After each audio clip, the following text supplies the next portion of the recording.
welcome to the 21st episode and the official start of Season 2 of Renaissance Weekly. So glad you can join us. For those who don't know what the Renaissance Club is a non-profit rehabilitation clubhouse for adults with mental illness. We are co-makers. I'm Michael Close, he's Michael D'Annunzio.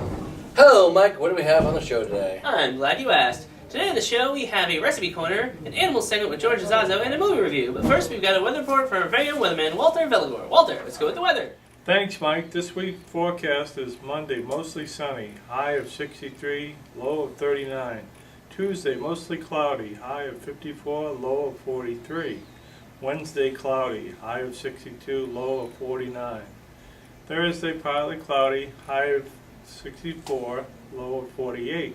Friday, partly cloudy, high of 67, low of 50. Now back to you, Mike.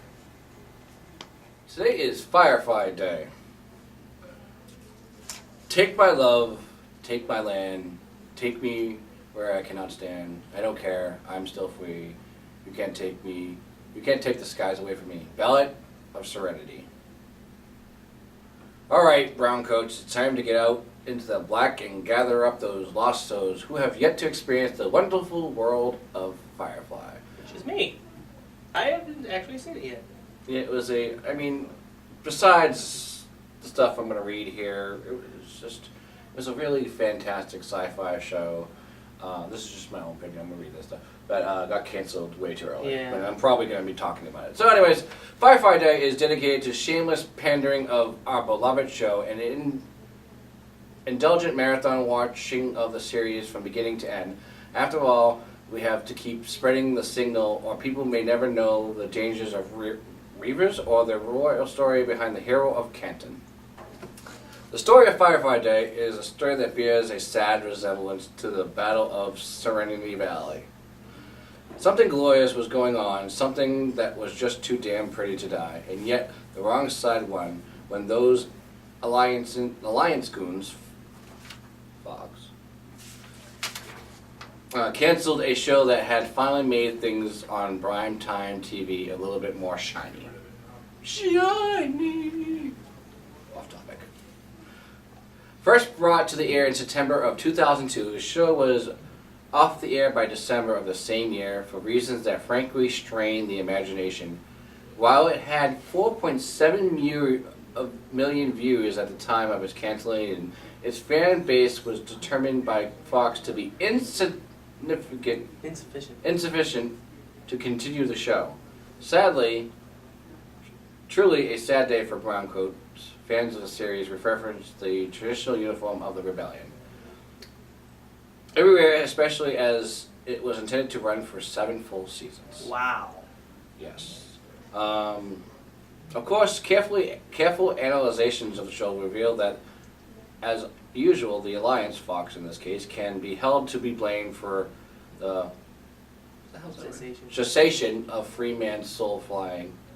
The verse untroubled from the very beginning that made questionable decisions on how our beloved Serenity would be portrayed. They announced it as a action comedy rather than a serious character study. That would kind of hurt. Decide to usurp the intended pirate Serenity for the episode Train Job, and aired the episode out of order to muddle the wrong plot. Firefly Day gives us the opportunity to view it as it was originally intended, and to remember the battle that the fans put up to keep the show on the air. Grab yourself a few of your favorite browncoats and some new recruits and host a viewing party for the entire series from beginning to end. By then, they will be saying that everything is shiny, except that the Gorham Alliance scum has kept Serenity from sailing through the black. Once you've got them hooked, encourage them to participate in ongoing campaigns to get Firefly back flying. So again, it was a 1 season. It didn't even go the full season, and the fans really outraged.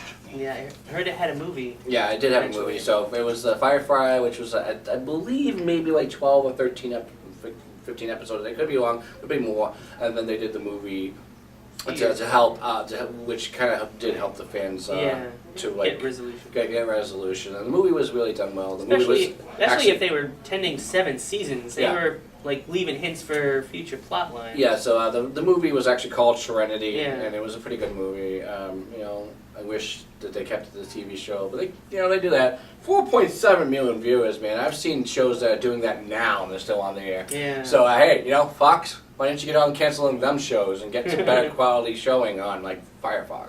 Hey, you ever see the first episode of Family Guy came back? They listed like 20 or 30 shows that got came and went since they were first canceled, came back. Yeah, It's like, well, any of those shows don't make it, then we might have a shot. yeah, yeah, and they all got canceled. like some of those shows I like though, Yes. but so it hurt to see them go, but so I can definitely understand. Yeah. Back to what we were talking about, people. We're off topic today. Today is also Pigs in the Blanket Day, and to tell you a little bit about that, here is one of our field reporters with that information. Thanks, Mike. Today is Pig in a Blanket Day. What kind of party indeed? If you're familiar with pigs in a blanket, then this is going to be your favorite celebration ever. There's been a mainstay of children's cuisine in America for generations and can be found in local variations all over the world.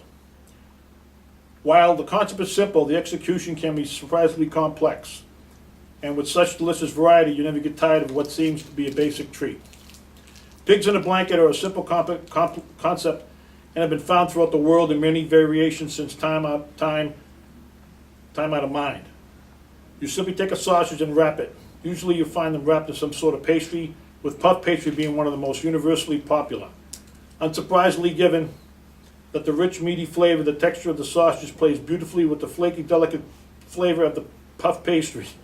But it's hardly the only thing it's wrapped in. In Mexico, they are known as a portamil, which means sausage, and the almost universally recognizable taco, and are wrapped in a tortilla before being dunked in sizzling hot vegetable oil. One of the most varieties can be found in China, which the meat is wrapped in a pastry that is steamed instead of being fried or baked. That is known as lap chung boi. Perhaps our most international variation was the Finnish word for known as pigs in a blanket, and that means cleverly enough hidden sausage. Needless to say, in each of these areas there are local variations that make them stand out a dish of their own. Now back to you. Interesting fact. Today is April 24th. And if you have a birthday today, you celebrate with the likes of Richard Donner, best known as the director of Superman and The Omen. He turns 87. Shirley MacLaine, best known as Louisa in Steel Magnolias, and I'm sorry I pronounced that wrong, especially because my girlfriend would kill me if I pronounced it wrong. She loves that movie. And Aurora in Terms of Endearment turns 83. Sue Grafton, best known as the author of the Alphabet series of crimes novels. A is alibi, B is for burger, so on, M is for murder. There's a whole bunch of them. She's done every letter of the alphabet, I believe. Z is for like something. It's weird. I don't know. Turns 77 today. Barbara Streisand, best known as being Barbara freaking Streisand. Who did I know? Like, why do I even have to mention this stuff? Really, people. It's Barbara Streisand. She turns 75 today, folks. Dick Rivers is a French singer who actor had been performing since the early 60s. He is an important figure in introducing rock and roll to France. He turns 72. That's a funny name, by the way, Dick Rivers. Bill Robertson, one of the stars of Duck Dynasty, who founded the enormous success duck call business, Duck Commander, turns 71. I hate that show. Yeah. I want you to be on film knowing that show is the stupidest thing ever. Go off the air. It is. It did? Thank God. You guys cancel Firefly, but you keep this on for 7 freaking seasons. Oh, jeez. Michael O'Keefe, best known as Fred Oaken in the later series of Roseanne, and Dan Noonan in Caddyshack. Noonan? Caddyshack? Yeah, Danny Noonan. Turns 62. Cedric the Entertainer, one of the original kings of comedy. Maurice Maurice the Lemur Melissa Lemur. in Madagascar Yeah, I'm just movies. gonna. Alright. One of the original kings of comedy, Maurice the Lemur in Madagascar movies, and the Soul Man turns 53. Why would you put that name in there? Come on, man. It's like impossible to read. I wrote the pronunciation. Alright. Jamon Hansu. Yes. Jaimon Hansu. Jamon Hansu, like he said. Best known as the voice of Drago Bloodfist in How to Train Your Dragon 2, Korat in the Guardians of the Galaxy, Chief M. Bogan Mbonga. in the Legend of Tarzan, and will soon appear as Bedivere. Bedivere in King Arthur Legend of the Sword. He turns 53. And another name I'm not going to be able to pronounce and do read about because my co-host likes to screw with me. I don't. Damon Lindelof. Lindelof. Yeah, see? Damon Lindelof. That's not what it says here, folks. That's what it says. Is best known as the co-creator of Lost and writer and co-producer of Crossing Jordan. He turns 44. And finally, Kelly Clarkson, the first American Idol, best known for her song Since You've Been Gone, Heartbeat Song, and the one that pretty much won her American Idol, which is A Moment Like This. Also Because of You, and a bunch of other hits. She turns 35. Speaking about today, that leads us into our next topic on This Date in History with Michael Closing. Thanks, Mike. Today in history, in 1704, the first regular newspaper in British colonial America, the Boston Newsletter, is published. In 1800, the United States Library of Congress is established when President John Adams signs legislation to appropriate $5,000 to purchase such books as may be necessary for use of Congress. Imagine that, only $5,000 to start the Library of Congress. That was a lot more money back then. Back in that day. 1800. Oh, yeah. In 1885, American sharpshooter Annie Oakley is hired by Nate Salisbury to be part of Buffalo Bill's Wild West show. In 1888, Eastman Kodak is founded by George Eastman, also an answer on Jeopardy the other night. So, thanks to this research, I knew that answer. In 1895, Joshua Slocum, the first person to sail single-handedly around the world, set sail from Boston, Massachusetts, aboard the sloop Spray. In 1907, Hershey Park, founded by Milton S. Hershey, for the exclusive use of his employees, is opened. You No. believe that? They wouldn't even let the public in then? Now they let the public in all the time. Yeah, That's like an amusement park, isn't Yeah. it? I think so. Yeah, I'm pretty sure it's a music park where you pay like lots of money to go into it and like enjoy Everything it. smells like chocolate. In 1913, the skyscraper the Woolworth Building in New York City is opened, being the world's tallest building at the time. Man, can you imagine that? There's nothing taller than the Woolworth Building. now the tallest, I believe, is the Burj Khalifa in Mumbai, Yeah, or is it you say so. Emirates? You say so. I guess so. Well, tallest building I think is like the building right up the street from here. That's about as far as I go. But yeah, it's if you saw, I believe it was Fast and Furious 7. They No. jumped a car from Do not one watch that building to the other. movies. And I quote, please do not watch the Fast and Furious movies at all if you like this clubhouse or if you like Renaissance Weekly. I just strongly disagree with Fast and Dude, Furious. I'm gonna be promoting it. He's going to be later. promoting it later, folks. So keep going. Hopefully that'll be a blooper instead. Right, where was I? 1923, in Vienna, the paper Das Ich und das Es, the Ego and the Id, by Sigmund Freud is published, which outlines Freud's theories of the id, ego, and superego.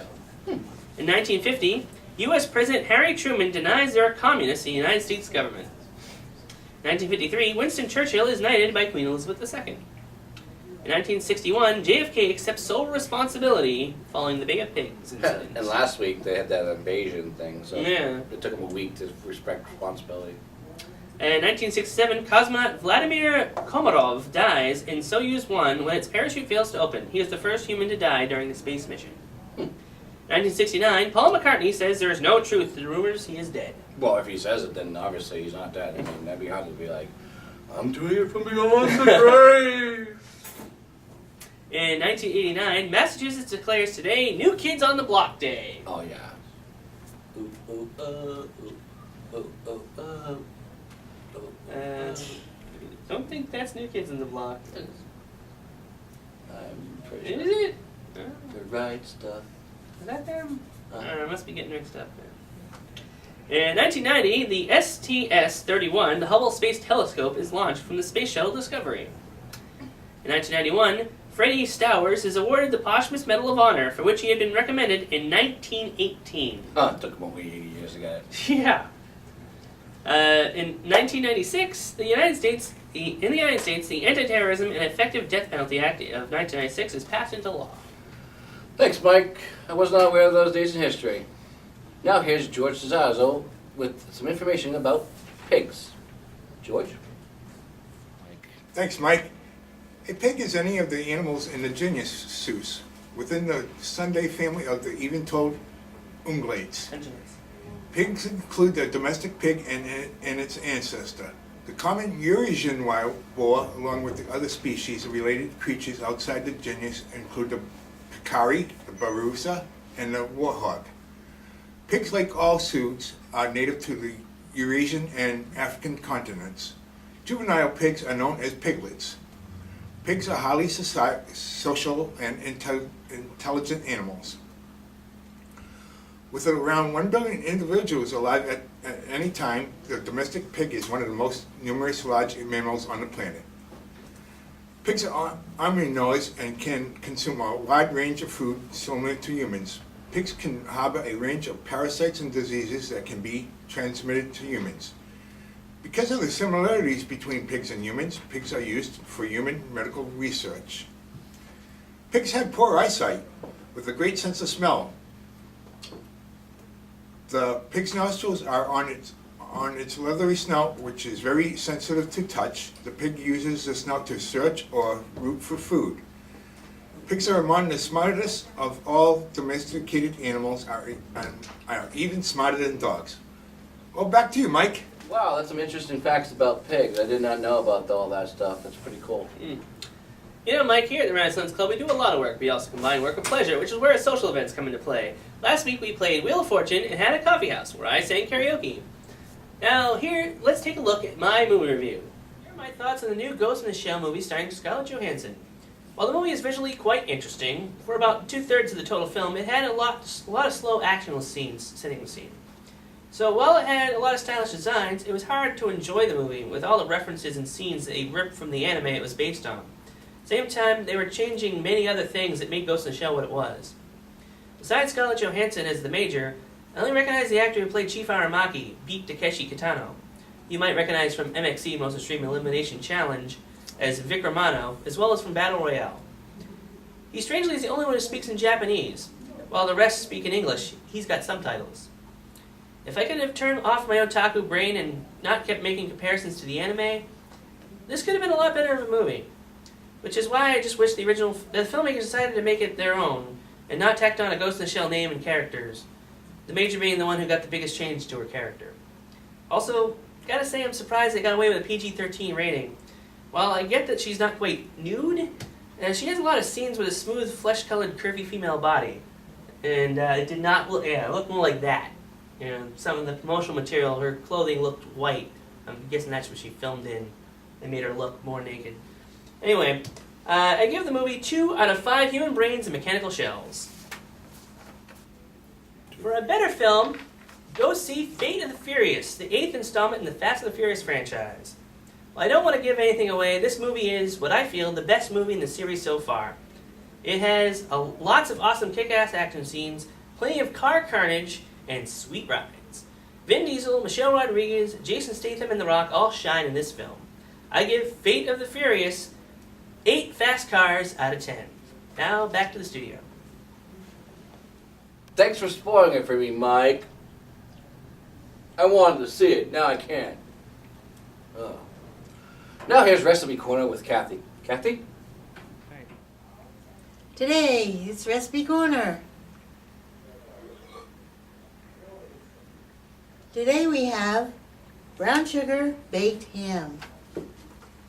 First of all, you get 1 8 to 10 pound fully cooked ham, 3 tablespoons ground cinnamon, 2 tablespoons ground cloves, 1 tablespoon yellow or Dijon mustard. Whole cloves are optional. 1/2 cup brown sugar, packed, 1 tablespoon all-purpose flour. Preheat the oven to 300 to 325. If using a cured ham with skin on, cut away from the ham but leave the fat. Rub ham with cinnamon in cloves to cover completely. Wrap tightly in foil, bake for 15 minutes per pound. Cool ham slightly, and scrape away cinnamon and cloves. Discard.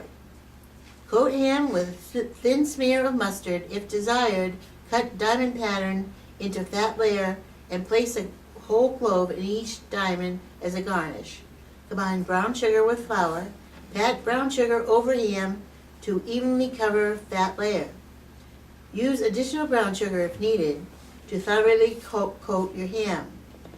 Return ham uncovered to an oven 30 to 35 minutes to melt and caramelize the sugar. Cool before slicing and serving. The prep time is about 20 minutes. Cook time is about 3 hours. Well, that's all today for Recipe Corner. We'll see you next time. Back to you. Thanks, Kathy. What a great recipe. So, Mike, why was the ocean feeling sad? I don't know, Mike. Why was the ocean feeling sad? I don't know, but it definitely looked pretty blue last time I saw it. Waka, waka, waka. Thanks, Fozzie. We love you.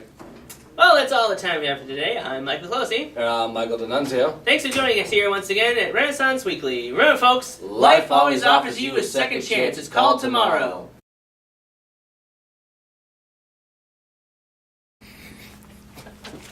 There are also good eating. Here's a nice recipe that you're going to hear about later on. You have such great Uncle personality. Jesse! No, not tomorrow. Musical. Where you just randomly jump into song Yeah. about things that are going on in your life. So, like,